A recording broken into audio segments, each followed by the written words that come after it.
Editor's Note to the Genesis of the Revolutionary War by Henry Clapham McGavack by H.P. Lovecraft. When Arthur James Balfour, Foreign Secretary and former Prime Minister of the British Empire, placed a wreath in tribute upon the sepulchre of George Washington, he paved the way toward an Anglo-Saxon unity of aims, ideals, and sympathies, which will forever redound to the credit of this age. By his act, Great Britain expresses her fundamental faith in the institutions and principles of her American kindred, and removes the subtle barriers which have darkened both branches of the English race since the revolt of the colonies 141 years ago.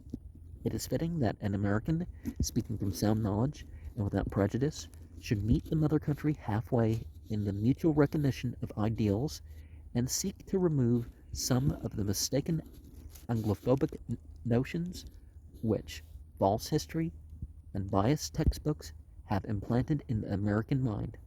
We should behold our valiant ally, an ancestral nation as she is, not as we have learned to view her through the green spectacles of transmitted feuds and hereditary hatreds. The author of the following article, a Virginian by birth and blood, has made a lifelong study of diplomacy and Anglo-American history, and is unusually well qualified to deal with the problem of international relations. His frank historical statements, while perhaps startling to the lay reader, should be of immense value in doing away with the senseless idea that England is at heart an oppressor.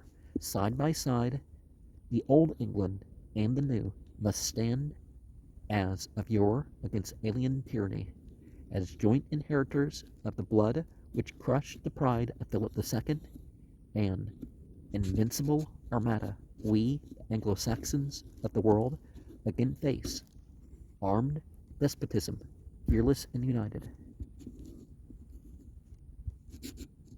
And